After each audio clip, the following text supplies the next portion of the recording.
तो चलिए बढ़ते हैं आज की कहानी की ओर। दोस्तों, मेरा नाम आयुष है और राजस्थान के अंदर मेरे साथ भी एक ऐसा हादसा हुआ जिसके बाद आज से लेकर कभी भी राजस्थान के अंदर मैं दाखिल नहीं हुआ। दरअसल उस वक्त मैं अपने बिजनेस के किसी काम के लिए राजस्थान गया हुआ था। राजस्थान के अंदर मेरे मामा का लड़का भी रहता है। रविवार की शाम रात 9 बजे मैं ट्रेन में बैठा और सीधा राजस्थान के जयपुर जिले में उतरा। और उसके बाद मैंने पहले तो अपना पूरा काम निपटाया। उसके बाद अब बारी थी कि अब मैं अपने मामा का लड़का, जिसका नाम पवन था, मैं उसके पास चला जाऊं और सुबह होते ही मैं यहाँ से निकल जाऊंगा। मगर वह पूरी रात तो मैंने किसी तरह उनके घर पर बिताई, लेकिन जब मैं उनके गांव पहुंचा तभी मेरे साथ एक ऐसा अलग ही तरह का हादसा हो गया। जब मैं उनके गांव के बीच से गुजर रहा था कि अचानक से मैंने देखा कि पीपल के पेड़ के नीचे दोपहर के समय में मुझे पहले तो कोई खड़ा हुआ दिखा, लेकिन फिर जब मेरी नजरें उस पर दोबारा पड़ी तो मुझे वहां पर पहले तो कोई दिखाई नहीं दिया। तभी मैंने सोचा कि शायद कोई आदमी होगा जो वहां से चला गया है, लेकिन उसके बाद मैंने देखा कि वह आदमी मेरे सामने वाले चबूतरे पर मुझे खड़ा हुआ नजर आ रहा था। यह देखकर मैं एकदम से चौंक गया। जब मैं पीछे की तरफ यानी कि पीपल के पेड़ की तरफ पलटा तो मुझे वहां पर एक बार फिर वही आदमी खड़ा हुआ दिखाई दिया। अब मेरा दिमाग तो एकदम से घूम गया, लेकिन उसके बाद मुझे लगा कि शायद लंबे सफर की वजह से मुझे थोड़ी थकावट हुई है। ऐसे में मुझे बिल्कुल ऐसे ही दिखाई दे रहा होगा। उस वक्त दोपहर के 12 बज रहे थे तो मुझे कुछ ज्यादा डर नहीं लगा। फिर मुझे ये अपना सिर्फ एक गलत वहम लगा और मैं वहां से अपने भाई के घर निकल गया, यानी कि पवन के घर के लिए मैं रवाना हो गया था। फिर मैं उसके घर पहुंचा तो मैंने काफी एंजॉय किया और उसके बाद दूसरे दिन मुझे वापस दिल्ली के लिए निकलना था। लेकिन उसके बाद हमें पूरे दिन मस्ती मजाक में पता ही नहीं चला कि आखिर कब रात के लगभग 8 बजने वाले थे और मैं तो भूल ही गया था कि मुझे वापस अपने घर के लिए रवाना होना है। उसके बाद मैं वहां से सीधा जयपुर के लिए रवाना होने ही वाला था कि मेरे भाई ने मुझे आज रुकने को कहा, लेकिन मैं कहाँ उसकी बात मानने वाला था। फिर उसने कहा कि हमारे यह गांव जो भूत प्रेतों का अड्डा है, जहाँ पर भूत प्रेत की घटना होना एक सामान्य बात होती है, लेकिन उसकी ये बचकानी बातें मुझे बिल्कुल भी अच्छी नहीं लगी, क्योंकि मैं इन चीजों में अपनी जिंदगी में कभी भी विश्वास नहीं करता था। उसके बाद मुझे लगा कि शायद यह मुझे डराने के लिए ऐसे ही बोल रहा है। फिर मैंने उससे कहा, देख यार, अब तो मुझे जल्दी से जल्दी उस रेलवे स्टेशन तक छोड़कर आ जा जहां से मुझे ट्रेन पकड़नी है। इतना बोलकर मैं अपना सामान पैक करने लगा। उसके बाद मैंने अपना सारा सामान पैक कर लिया और अब पवन भी मुझे स्टेशन के लिए छोड़ने के लिए बिल्कुल तैयार था। मैं उसकी बाइक पर बैठ गया। शायद उस वक्त रात के लगभग 8:30 बज चुके थे। अब अंधेरा अपनी चरम सीमा पर था। हालांकि उस वक्त गर्मियों का मौसम चल रहा था, तो ऐसे में काफी लोग अभी भी अपने घरों के आसपास घूम ही रहे थे। लेकिन फिर जब हम उस स्टेशन पर पहुंचने ही वाले थे कि अचानक से पवन की बाइक का टायर पंचर हो गया। टायर के पंचर होते ही उसने मुझे वहीं पर उतार दिया और फिर उसने मुझसे कहा, देख, यहाँ से स्टेशन लगभग 400 मीटर की दूरी पर है, तो तुम आराम से चले जाओ। और हाँ, याद रहे, भूल कर भी उस पुराने स्टेशन पर मत चले जाना, क्योंकि वहां पर भूत प्रेतों का काफी प्रचलन है और इसी वजह से उस स्टेशन को बंद कर दिया गया है। एक बार फिर उसने मेरे सामने एक छोटी बात कर दी। मैंने उसे एक बार फिर डांटते हुए कहा, देख यार, आज के बाद मेरे सामने ये भूत प्रेत की बातें मत करना। ये सब कुछ नहीं होता, यह सिर्फ तुम लोगों का एक अंधविश्वास है।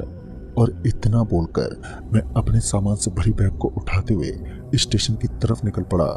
अचानक से मुझे एक चाय वाला नजर आने लगा और मैं चुपचाप उसी की तरफ चल पड़ा और फिर उसके पास पहुंचा तो मैंने पाया कि उसके पीछे की तरफ वह स्टेशन मुझे साफ साफ दिखाई पड़ रहा था, जिस पर काफी सारी लाइटें जगमगा रही थी। मुझे लगा कि शायद यही स्टेशन होगा, लेकिन उस वक्त वह स्टेशन सुनसान पड़ा हुआ था। चारों ओर खामोशी पसरी हुई थी। ऐसा लग रहा था कि उस स्टेशन पर कोई आता ही ना हो। लेकिन फिर मुझे लगा कि शायद आज कोई यात्री मौजूद नहीं होगा। और फिर जब मैंने उस चाय वाले से उस स्टेशन के बारे में पूछा तो उसने मुझे कहा, हाँ, यही स्टेशन है और यहीं से रात के लगभग 10 बजे की ट्रेन होने वाली है, जिसमें आने में अभी एक काफ़ी टाइम बाकी है। उसके बाद मैं चुपचाप से स्टेशन की तरफ निकल पड़ा।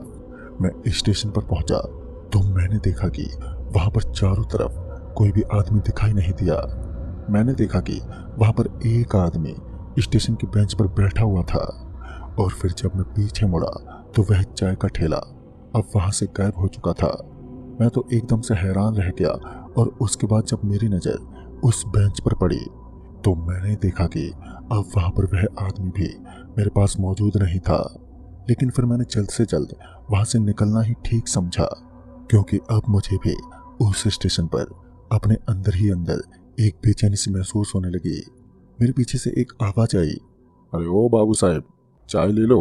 और फिर जब मैं पीछे पलटा तो मैंने देखा कि वही चाय वाला अब मेरे पीछे खड़ा हुआ मुझे साफ साफ दिखाई दे रहा था, जिसके हाथ में कुछ कांच के गिलास थे। उनके अंदर वह चाय लेकर अब मेरे सामने खड़ा था। मैंने तुरंत ही एक चाय उससे खरीद ही ली। अभी मैं चाय की एक चुस्की को लेने ही वाला था कि अचानक ही उस आदमी ने मुझसे कहा, तुम लोगों ने मेरे साथ अच्छा नहीं किया, आखिर मेरी गलती क्या थी? वह आवाज इतनी भयानक शब्दों में थी कि मेरे तो रोंगटे एकदम से खड़े हो गए। और फिर जब मैंने सामने देखा तो सामने की तरफ दूर दूर तक केवल और केवल अंधेरा ही पसरा हुआ था। उसके बाद जब मैंने अपने हाथ में पकड़े उस कांच के गिलास में देखा तो मेरी आंखें फटी की फटी रह गई। दरअसल उसके अंदर अब चाय नहीं थी, वह कांच का गिलास एकदम खाली था। मैं ये सब देखकर एकदम से चौंक गया। लेकिन तभी मुझे ट्रेन की आवाज सुनाई देने लगी। जहां पर ट्रेन रात के लगभग 10 बजे की थी, वहीं अब ट्रेन लगभग 1 घंटे पहले आ चुकी थी, जो कि सच में एक हैरानी वाली बात थी। लेकिन फिर मैंने ज्यादा टाइम पर ध्यान नहीं दिया और ट्रेन की तरफ निकल पड़ा। उसके बाद मैं ट्रेन की बोगी नंबर 9 में शामिल हो गया। जब मैं ट्रेन की बोगी में पहुंचा तो मैंने देखा कि वह पूरी की पूरी बोगी पूरी तरीके से सुनसान पड़ी हुई थी। पहले तो मुझे उस बोगी के अंदर एक भी यात्री दिखाई नहीं दिया। फिर जब मैं अपनी सीट पर जाकर बैठा और मेरा ध्यान इधर उधर की तरफ अटक गया तो उसके बाद जब मेरी नजर उस बोगी के अंदर पड़ी तो मैंने देखा कि वहां पर काफी ज्यादा शोर मचा हुआ था। कहीं पर किसी बच्चे के चिल्लाने की आवाज तो कहीं पर किसी आदमी और औरत के बोलने की आवाज मुझे साफ साफ सुनाई देने लगी। जब मैंने चारों तरफ अपनी नजरें दौड़ाई तब जाकर मैंने देखा कि वहां पर मुझे अब काफी सारे यात्री बैठे हुए दिखाई देने लगे। मैं तो एकदम से हैरान रह गया, क्योंकि कुछ देर पहले यहाँ पर एक भी यात्री मौजूद नहीं था। अब मैंने देखा कि वहां पर पूरी की पूरी बोगी आदमियों से भरी पड़ी थी, लेकिन एक आदमी का भी सर ऊपर की तरफ नहीं था। सभी अपने सर को झुकाए हुए बैठे थे। अचानक एक आदमी ने मेरे कंधे पर अपना हाथ लगाते हुए कहा, भाई साहब जरा पीछे हटिए, ये मेरी सीट है। और फिर जब मैंने उस सीट पर ध्यान दिया तब जाकर मैंने देखा कि उस सीट के ऊपर उस आदमी का सामान रखा हुआ था। लेकिन कुछ देर पहले तो मुझे वहां पर कोई भी सामान नजर ही नहीं आया था। लेकिन उसके बाद मैं ऊपर की सीट की तरफ चल पड़ा, क्योंकि अब मुझे थोड़ी थोड़ी नींद भी आ रही थी। तो मैं ऊपर की सीट पर जाकर आराम से बैठ गया। मैं आराम से ट्रेन की बोगी के अंदर सोने लगा। लेकिन जब मेरी आंखें खुली तो मैंने देखा कि अब वो ट्रेन एक जगह पर आराम से रुकी हुई है। तभी मैंने बोगी के अंदर सो रहे सभी यात्रियों पर अपनी नजर डाली तो मैंने पाया कि वह सभी लोग भी आराम से सो रहे थे। मैं अपने बर्थ से नीचे उतरा और उसके बाद बाथरूम की तरफ चल पड़ा। लेकिन जब मैंने बाहर की तरफ देखा तो मैं एकदम से हैरान रह गया, क्योंकि इस बार मैंने देखा कि बाहर की तरफ मुझे केवल और केवल ट्रेन काफी स्पीड में भागती हुई नजर आ रही थी। भला ऐसे कैसे हो सकता है, क्योंकि मैंने अभी अभी तो ट्रेन को बाहर की तरफ रुका हुआ देखा था। लेकिन उसके बाद मैं चुपचाप बाथरूम की तरफ निकल पड़ा। उसके बाद मैं चुपचाप बाथरूम के अंदर टॉयलेट करने के बाद जब बाहर निकला तो मैंने देखा कि अब बाहर की तरफ एक भी यात्री मौजूद ही नहीं था। फिर मैंने बाहर की तरफ यानी कि ट्रेन से बाहर देखा तो पाया कि ट्रेन एक जंगल के अंदर रुकी हुई थी, मगर उस रास्ते में तो कहीं पर भी कोई जंगल था ही नहीं। उसके बाद मैं ट्रेन से नीचे उतरने ही वाला था कि अचानक एक आदमी ने मुझे आवाज देते हुए कहा, अगर अपनी जान प्यारी है तो ट्रेन से नीचे मत उतरना। उसके तुरंत बाद जब मैं पीछे की तरफ पलटा तो मेरी आंखें फटी की फटी रह गईं, क्योंकि इस बार मेरी आंखों के सामने एक टीटी खड़ा था। अचानक से उस टीटी का चेहरा एकदम से बदलने लगा। अब उसका चेहरा एकदम भयानक बन चुका था और उसका पूरा शरीर एकदम खोखार। उसने मेरा हाथ पकड़ लिया और फिर अंदर मुझे जोर से गिरा दिया और फिर अचानक से मेरी आंखें एकदम से बंद हो गईं। उसके बाद जब मेरी आंखें खुली तो मैंने देखा कि एक आदमी जो कि मेरे करीब आकर बैठ गया और उसके बाद जब मेरी नज़र उस आदमी पर ठीक से पड़ी तो मुझे याद आया कि यह तो वही आदमी था जो कि मुझे उस चाय की टपरी पर नजर आया था। उस आदमी ने बताया कि वह भी मेरी तरह इस ट्रेन में फंस गया था, पर वह अपनी पूरी ताकत लगाकर भी इस ट्रेन से निकल नहीं पाया और यहीं पर वो खत्म हो गया। फिर मुझे पता चला कि यह ट्रेन पूरी तरीके से श्रापित है। दरअसल कुछ साल पहले यह ट्रेन एक खाई के अंदर समा गई थी, जिस वजह से इसके सारे यात्री मारे गए थे, मगर उनकी आत्मा जो आज भी इस ट्रेन के अंदर भटकती है, जिस वजह से यह ट्रेन पुराने स्टेशन पर आ ही जाती है। उस आदमी ने मुझे बताया कि यहाँ से कुछ दूर आगे मुझे एक आग जलती हुई दिखाई देगी और मुझे वहीं पर किसी भी तरह से कूद जाना है।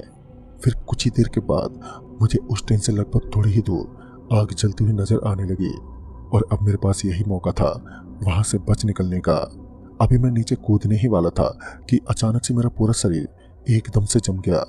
मैं अपनी पूरी ताकत लगाकर भी वहां से हिल पाने में बिल्कुल भी सक्षम नहीं था, लेकिन उसके बाद मैंने भगवान का नाम लिया और अपनी पूरी ताकत लगाते हुए एकदम से नीचे कूद गया। मेरी आंखों के सामने तेज रोशनी आने लगी, जिस वजह से मेरी आंखें एकदम से बंद हो गई और फिर मैं वहीं पर बेहोश हो गया। और उसके बाद जब मेरी आंखें खुली तब जाकर मैंने देखा कि अब मैं एक स्टेशन पर गिरा हुआ था और वह स्टेशन वही पुराना स्टेशन था, लेकिन अब मैं शायद खतरे से बाहर था।